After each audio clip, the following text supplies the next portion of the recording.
Thanks for joining us for 5 on 5. I'm Joe Sullivan, pleased to be joined today by Senator Merkley. Senator, thanks for stopping by. Appreciate it. It's a pleasure to be here. Let's talk about the Klamath River dam removal. Your thoughts on that? Well, it's the biggest dam removal project in the history of the country, and it will open up over 400 miles of stream. That's the distance from Portland, Oregon to Redding, California. That's a lot of additional habitat for fish, so I'm very excited about this. FTC's huge settlement with Invitation Homes. How is that possible impact with our state?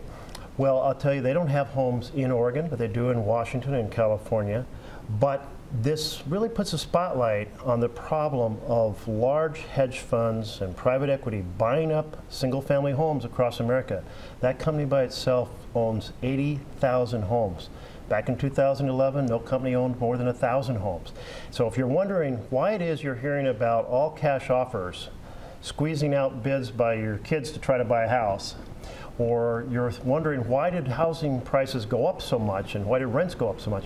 Well, the hedge fund buying up the houses is a big factor. That's why I have a bill to take them out of the market, because these houses should be homes for families, not a profit center for Wall Street. It's a huge problem, isn't it? It is. It's destroying the dream of home ownership. It's happening very fast, and we need to act quickly in Congress to stop it. You're not a fan of the Delivering for America plan. How can we speed up mail delivery here in our state? I am so frustrated about what Postmaster General DeJoy is doing. There's no joy in DeJoyville. He is proceeding to say, hey, this is like a business, so if the stamps don't pay for it, we're going to cut out the infrastructure. And that means he's shutting down the local processing center here in Medford. He's shutting it down in Eugene. A few years ago, it was Ben. I have fought every bit of that. We did finally win a pause a couple months ago, but he's already taken the equipment out of Medford and Springfield, Eugene. So we don't benefit as much as the rest of the country does from that pause. So we want that equipment put back in. Think if you're sending a letter here and you're sending it to your neighbors, it has to now be trucked all the way to Portland to be sorted and all the way back. And DeJoy saying that doesn't slow down mail?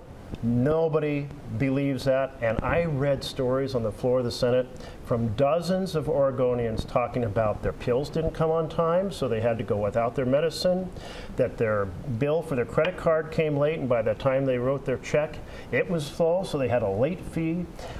Just one story after another, and I mean, it is the only federal agency in the Constitution. It is the pride and joy of America. It's being destroyed by DeJoy, and I'm trying to stop him. All right. Stay with us. We'll be back with part 2 with the Senator after this quick break.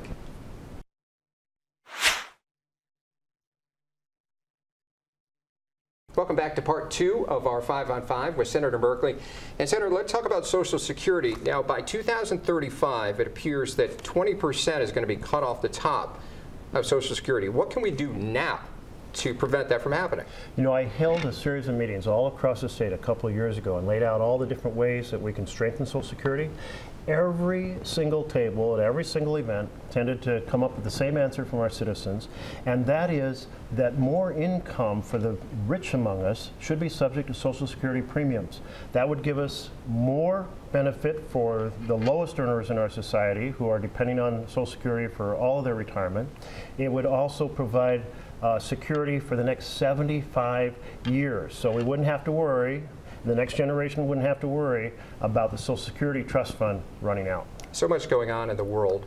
What are your thoughts on the Israeli conflict right now? Oh, it's on the point of potentially major escalation. Israel is talking about possibly attacking oil fields in Iran. Iran is saying if that happens, they'll attack oil fields in Saudi Arabia or Kuwait.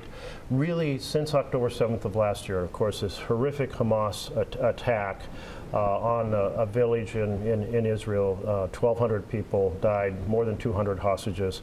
Since then, we've had a steady effort for the U.S. to try to prevent escalation and a steady expansion of the conflict, unfortunately. And so now we have Hezbollah and Lebanon involved. There's a lot of violence on the West Bank. Now we're concerned about Iran. I think our diplomatic team is doing the best they can to say there has to be an end to this. Well, they did this, so we're going to do more to them. And then the other side saying, well, then we're going to retaliate. And I mean, this could keep growing. It could be massive destruction if oil fields are targeted. It could mean oil goes up greatly in price, hurting the world economy. But we need to rein all of that in. I do hope for generations to come that we will see a regional security structure that guarantees Israeli security, at the same time provides a nation for the Palestinians. I think that's the only formulation to end this cycle of violence and hate. Ukraine and Russia. Now, you've been a big supporter of giving financial money, aid to Ukraine.